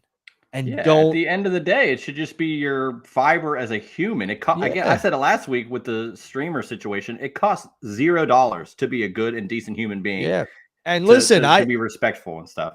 Yeah, I had someone call me and they were just like, and I told them exactly how I felt about certain things, and I said, exactly what I said to this person. I would say to his face, and I'd said it to other people. And there was nothing I hid. And that's the thing. Like, you could either be a man of your word or you could be a piece of shit. And at the end of the day, like, if you're a piece of shit, you're a piece of shit. And these people who come at me all the time, I'm telling you right now, I don't care. I only say that because you're wasting your time. Like, none of this stuff, none of it gets to me, because at the end of the day, my family's healthy. Yeah. My wife's good. My kid's good. This place isn't real. It's not real. I like to have fun on here. Y'all take this way too seriously.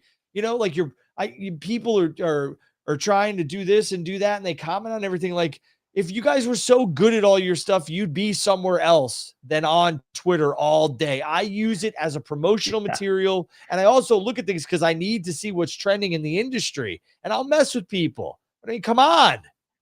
Be Not nice. everybody.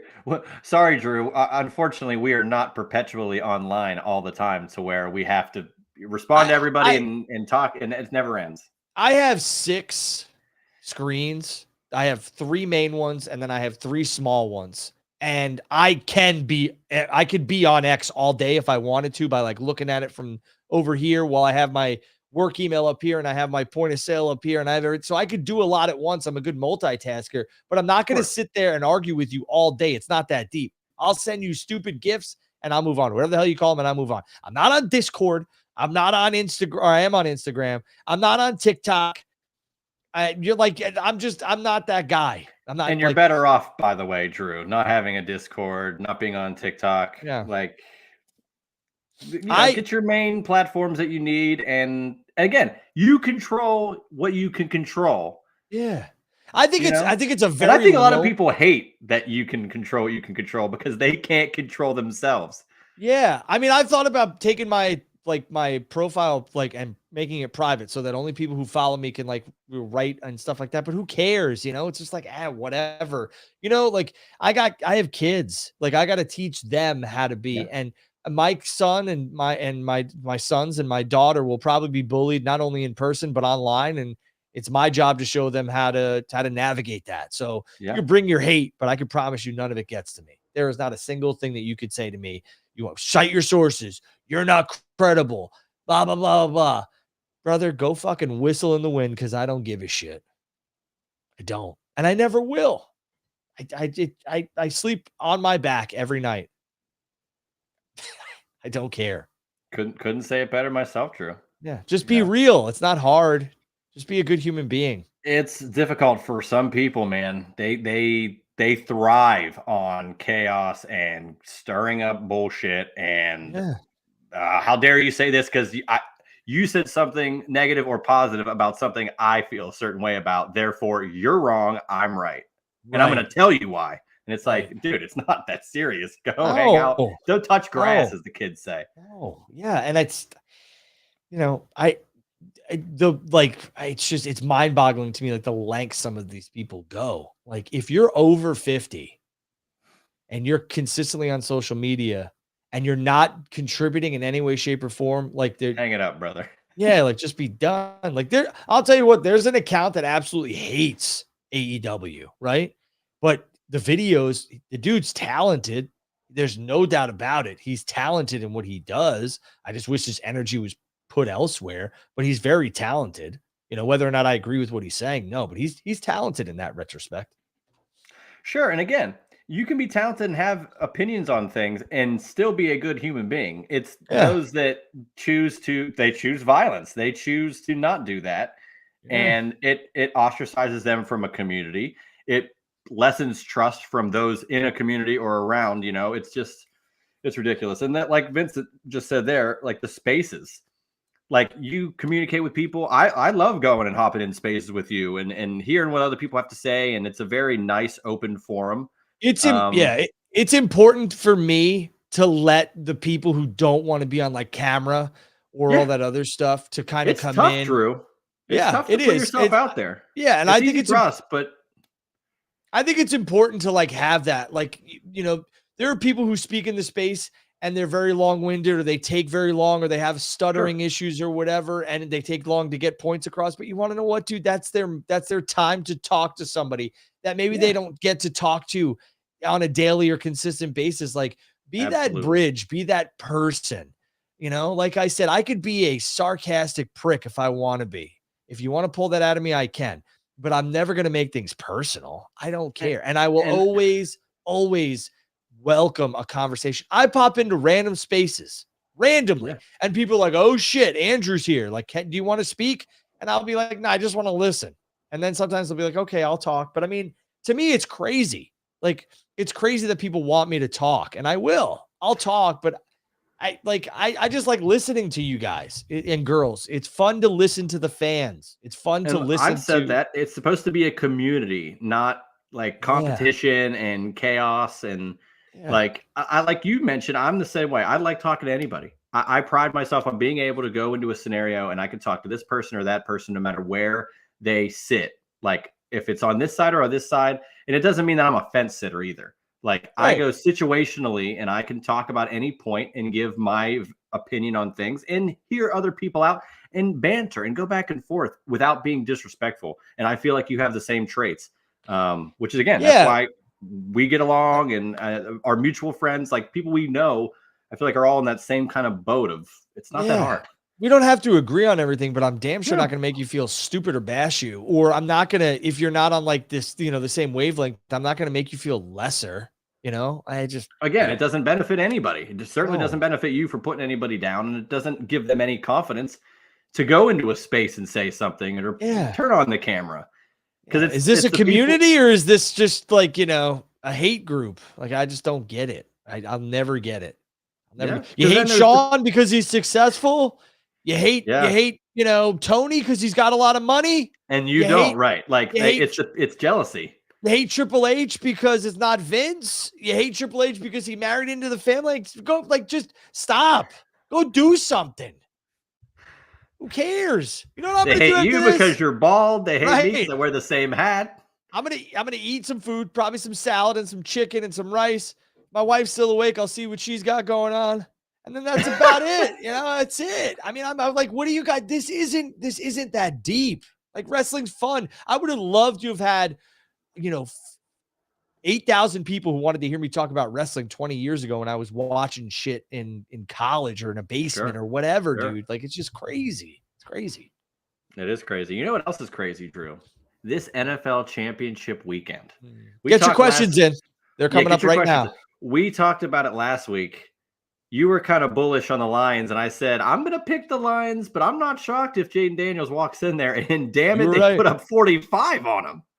You're right. So I was shocked on that one. Here's my thing. Are we going to disrespect Corey this week? Are we going to go against the grain and say Washington's going to walk into Philly and take out the Eagles? I say yes. Sorry, Corey. Oh, that's fine. So I wanted to, that bet that I put up where a lot of, I had some people being like, I'll tell you my bet that almost cashed after you tell. Well, this cashed, but for me, it was, when I showed it to everybody on Friday night when we did our show, and I said, I was like, I can't believe that DraftKings is allowing, this bet to take place. And I was shocked because I was just like, hey, this is, to me, this is a hit, like this just seemed, too good to be true. Right. And it was. And I want to show you guys what the plus minus was. And this did hit. So here it is. It was I'm gonna wait till my phone gets it. It's Texans plus 17, Commanders plus 20.5, the Rams plus 17.5, and the Bills plus 10.5, all on one single ticket. And that was, I don't know what's going on here. That was plus 109. I don't know how far I got it. Maybe I got to get it closer. Whatever. Plus 109. That's plus money, guys and girls. That's crazy. That's over 10 points for every team in an NFL playoff game. It's nuts. That cashed. I will say that I was shocked at the Commanders' routing of an absolute romp of the Lions, in my opinion. And I know it got closer towards the end of the game, but that game was over. I'm going to say that the Eagles win. I think the Eagles handled the Commanders. I think, it's a well-coached, experienced team in Philly. I think Saquon's on a mission. Yes, he is. I think we get Philly and Buffalo in New Orleans. So I'll go ahead. No, go ahead. So my bet that didn't cash, but it was very close. And it was a small wager, but I could have hit something big. I put $15 down on every team in the divisional round to score a rushing touchdown. And everyone hold on. Okay. The Eagles did it. Well, go day by day, go in order, because that's more important. The Chiefs did it. Yep, Kareem Hunt. The only score for the Texans was Joe Mixon. And then the night game was Commanders and Lions, and they had like 2 apiece. Yeah, I mean, Jameson Williams had one himself. Yep. And, the Eagles had one, and then I'm going to guess the Rams did not. But the Bills and the Ravens had one. Kyron got to like the 1 a couple times. Because I bet on him to score too. Yeah. All right. It was 7 out of 8. But if it would have hit, it would have been $15 turned into $7.35. That's a good bet, Juice. I like that. I know. And I was, after night 1, I was like, okay, I got a chance. And then I was like, man, it's going to snow in Philly. They're going to run the ball. And then Jalen Hurts hit a run immediately. And I'm like, okay, just the Rams, because I knew Henry and Allen would probably score in the following game. And it never happened. So you win some, you lose some. You do. You do. Catherine Reed says, question, Andrew, my son is a sports marketing major. Do you have any advice for him on finding an internship? Apply, and make connections. I worked for free in college for 2 years. So I was playing baseball and I stopped and I got an internship at the Nassau Coliseum on Long Island, New York. And I worked for free in the summer. And then I would literally drive back during some of my, college days, September, October, because there were some concerts there before the arena went full hockey. And I really wasn't needed at that point, but there were some dark days, which means the arena is not in use. And I would work and I would drive back from Providence to Long Island, New York. And my friends were like, what are you, nuts?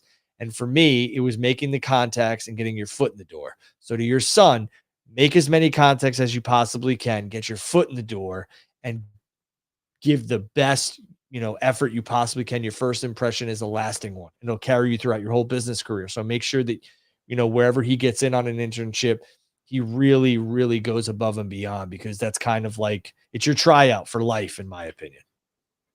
And I know the question was for you, but I did journalism, but I didn't, know sports marketing, but I can agree with you on the networking, especially with internships. Like, anybody that's willing to talk to you and that's available to be talked to, whether you have to initiate or not, you should initiate. You should try to make contacts with any and everybody. And I would say, and I heard this earlier today on local sports talk radio, availability is like number one.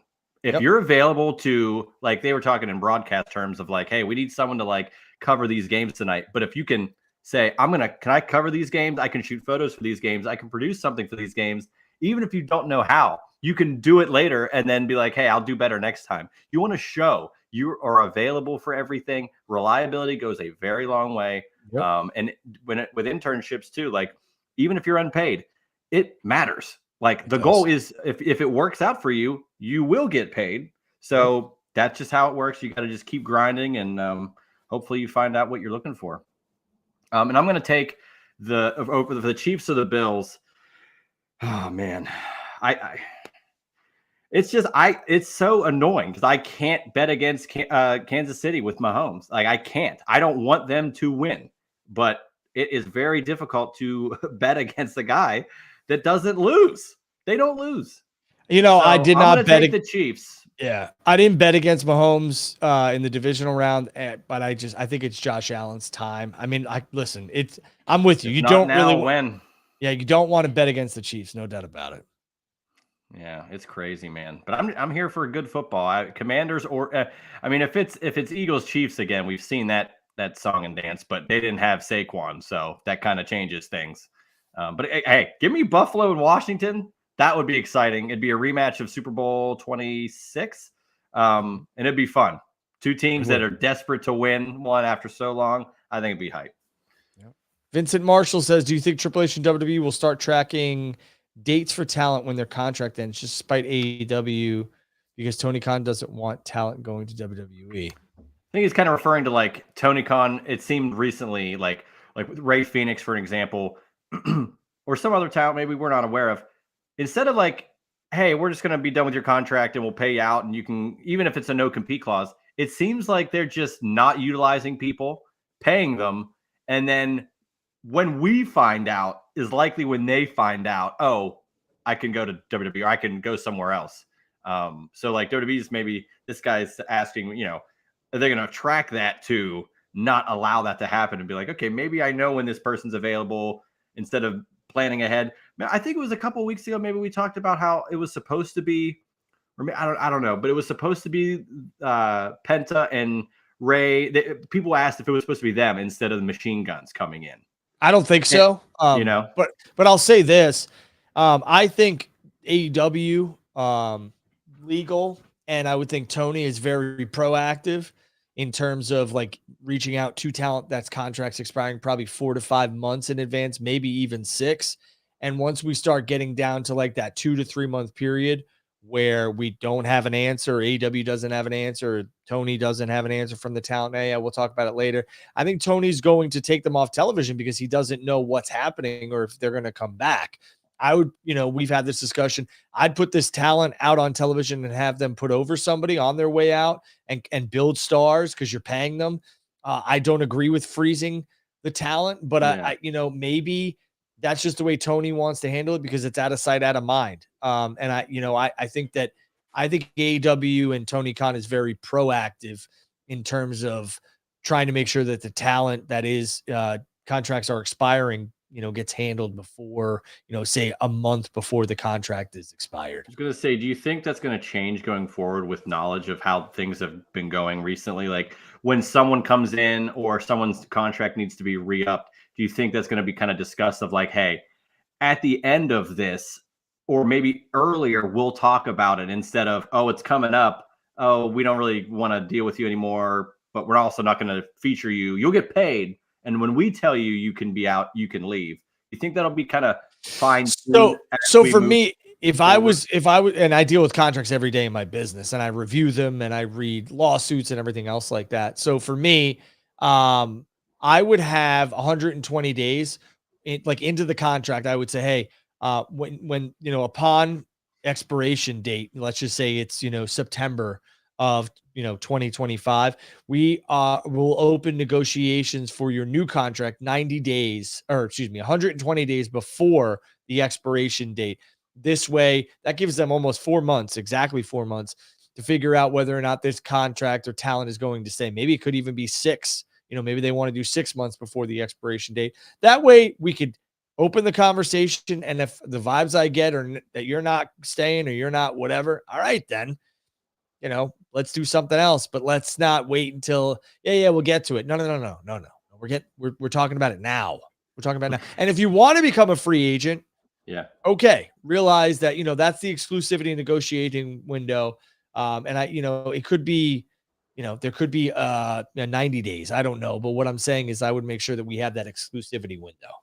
Yeah, not everybody's going to be like MJF and outwardly put it in his promos. MJF 2024, who wants me? I don't, if the producer wants to put one up, I can't see what's on the screen. Okay, here we go. What are both of your thoughts on New Orleans for WrestleMania 42? Are there any other places that come in to make a play for WrestleMania? I don't think so at this point. I know London was very discussed and Go get one. Yeah. I think it's probably towards like 2029-ish, but I don't know. Do you think it'll be around? You think it'll be 45? Like it'll be that? Not. And that's. I know it's not a round number, but it's like it's a 5. It's halfway between the big ones. I don't know, because that gives you 42, and let's just say New Orleans, and then 43 you could say Nashville. 44 could be the Saudi one. Like then boom, 45 is like I think you could play it out to where you get that. I don't know. Do you think it's on purpose that they, I think we talked about earlier with them, with the Super Bowl thing. Like, do you think they're going to start capitalizing on stuff like that? Like, let's make sure we get into Radio Row and have an event. Again, if it turns out this year that New Orleans is WrestleMania for the following year, and they do that event, that's 2 years in a row, and it will become a pattern, and people will absolutely be looking for that in the future. Yeah, absolutely. I think that they should always continue to have a presence at Media Row, and I think they will. Whether or not it coincides with, the Super Bowl every year, I don't know. Could the Super Bowl host city be the city that WrestleMania goes to? Probably not. Yeah, probably not. But probably not every year. I don't think so. I just think right now it's working out well because the Super Bowl is not going to be in Saudi Arabia. And then WrestleMania is going to happen to be there. Like it's at some point it's not going to line up the exact way. So it is of my opinion. Yeah. That I think that this was the perfect event for the WWE to try a 2-night Royal Rumble and see how it is received. Because Saudi Arabia is, paid for. The fans will show up for 2 nights in Saudi. In terms of like the locals and stuff like that. Wait, I don't know. I don't remember, to be honest with you. But I'm just saying I don't think a 2-night Rumble is what a lot of people want. So why not test it in Saudi? I definitely think we brought it up on the first episode because that was when it got announced that like they're gonna get it, and we talked. SummerSlam makes sense because more often than not, it's too many matches to cover one night. But the Rumble, you're only doing it because you want to have a Rumble on each night when you can bookend the show and have 2 matches in between and it'd be great for one night. I think, but to test it in Saudi is like a, no lose situation. And then, okay, you don't do it again, whatever. Or maybe it's great. I don't know. All right. The Chop Sports and Gaming says, would you guys let go of Britt Baker at this point? AEW chose to be done with her first, and she's obviously not happy. So many issues. I don't know the situation with Britt. And I'm not going to speak out of turn, but it just seems like there was, from everything that was reported, there's been a lot of issues. There's been different things. Some people are painting it that, Britt was made out to be the scapegoat for things, no pun intended. But I'm going to sit back and just say, like, when the common denominator is consistently you involved in it, you got to start looking within. And I just think maybe enough's enough. I don't know. I really don't know. Britt's always been decent to me, but I don't know what the situation is. Yeah, every interaction with Britt has been wonderful. I mean, she was on Chair Shot and hanging out with us, and I don't know. To me, she's always been really nice. And yeah, I've heard the same thing you have. Like you never know what is really going on behind the scenes. But it does take 2 to tango. Like if someone's upset, it's not just out of nowhere to me. So maybe the best move is to, eventually part ways. And it's not like any other company wouldn't be wanting to scoop her up. She's a wonderful talent. She's one of the pillars of AEW. She was a part of the launch from when AEW began the whole thing. And, Pittsburgh was like the 3rd show of Dynamite's history. So like they built a lot around her.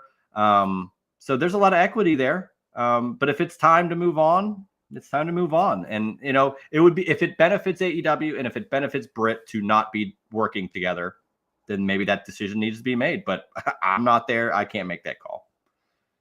Yeah. And again, I think that if Britt is, is starting to piss people off or whatever, rub people the wrong way or whatever the case may be, then, I don't know. And I hope things get that figured out. But at the end of the day, like the last thing you want is, somebody upsetting the locker room consistently and stuff like that. I don't know that to be true. I'm just saying if that's what is happening, then I understand why some people want to just, shut the door on it for right now. True. And I agree with that. I want to a little bit play devil's advocate. How many other instances of people having issues with the locker room there? Is it more of a personnel issue or is it an environment issue? Yeah, I think there needs to be like, we don't know. We're not in the locker room. I've said this a million times. Like, I think that, I think you have to sit back and look at some things and just be like, all right, can you guys act like adults and can we go make money? Or do we got to keep acting like petty little children? I've said this a million times. I said it to some of the performers, one performer's face. I said it was childish what happened between Punk, the Bucks, Kenny, and Hangman. Like they needed to make money together. And I don't know exactly who's at fault. I would have told them to figure it out. We are trying to make money as a company, not only for AEW, but for all of you. So let's stop acting like children. Let's get this done. And it seemed like some people wanted to do business. Yeah. They left a lot of money on the table with that. So. Absolutely. And I thought it was right there. Like wrestling has always had that throughout its history, but people generally at some point realize money is more important in the business sense than to have petty differences when it's a work. Come on. Yep. It's for entertainment's sake. Do you think actors like every actor they work with? No. Do you think a lot of them are maybe difficult to work with? Sure. But at the end of the day, they know if we make this film and it becomes a success, you're benefiting, I'm benefiting, we all benefit, and then we'll have another opportunity later, and likely we won't have to work again. Like, work together, man. Yeah. Collaboration's not competition again. Yeah. Yeah, let's make money, right? Like I think that's the mentality. I also, I think that a lot of people get used in this industry, but I think for me, it's like if the talents, their issues with each other, like, okay, let's use this. Can we use this? Can you guys like get your asses together and go make money? Because who gets mad at commas in their bank account? I don't. Not me. Anytime I've seen them. Yeah, let's make some money, right? Yeah. Let's stop with the exclamation points and let's put some commas in these bank accounts. All right. All right. Yeah. Go do your fucking job. Thanks. That's what I would do. That and I'd sit them all down, and they none of them know me from a hole in the wall, But if that's what my job was, and I would say, boys, look, listen, I respect all of you, but it's time to go make money, and let's go make money so that this place is profitable, so that we continue to make money. Let's cut the shit, and let's be men and adults, and let's go do our jobs. You don't like each other? Good. 90% of the world doesn't like each other. Get your shit together. Let's go make money. Yeah. Exactly. So I couldn't have said it better myself, Drew. Do we have any other questions here before we wrap this thing up? No, I don't think so. Shout out to Scott Steiner. I see Big Papa Publisher hookup. He's in here again. Holler if you hear me. Holler if you hear me. No, guys, listen. Girls, listen. I'm at Andrew Badal. It's right there. Juice is right there. He's at Juicy Steen. Make sure you guys like, subscribe, and follow to Final Bell Media, which Drew and Juice is exclusively on. We're going to do this every Wednesday. Is that the Dead Poet Society? No, it's the Dead Poet bar in New York. Oh, okay. Never been there. You should go. It's wonderful. I should. All right. Do they read poetry? No, but all the drinks are based on poets, and you can get this specific glass if you get the drink that has like 7 different like liquors in it, but it tastes like grape juice. No, it tastes wonderful. You have no idea, but you get to take the glass home if you brave it. So I got to go. I went initially back in 2015 with JD and then and LeBar. And then most recently I went for Seinfeld night in Coney Island, and we went to the Dead Poet. It was nice to go back there, and I had the drink, so I got the glass. Nice. Well, I'll have to check that out. I don't think I want anything that has 7 different kinds of alcohol in it. I'm more of a tequila, beer, and wine type of guy, but hey. You wouldn't know it. Yeah, well, and then you wake up with it, and you're like, what the hell? Come on. Right. Listen, this is fun. This stuff's fun. I enjoy coming on here, talking with friends. I enjoy answering your questions. I enjoy analyzing this wacky world of professional wrestling. I'm an opinionist. I'm not a journalist. I am not, a dirt sheet dude. I don't deal in dirt. I just come on here and have fun. I talk to people and draw my own conclusions, and I keep my ear to the ground, and that's it. Make sure you guys like, subscribe, and follow Final Bell Media. Drop a comment, drop a like on the YouTube. That's where these shows will exclusively be. This is episode 3. I'm looking forward to episode 300 with Juice every Thursday, unless, our schedule has changed, but it's been fun. I'm going to do the Rumble in Dallas, I believe. Shout out to Blake. He knows why. So shout out to him and his family. And I'm just, again, looking forward to the Rumble. Somebody asked, I could see it here, who are your winners for the Royal Rumble? I'm going to go with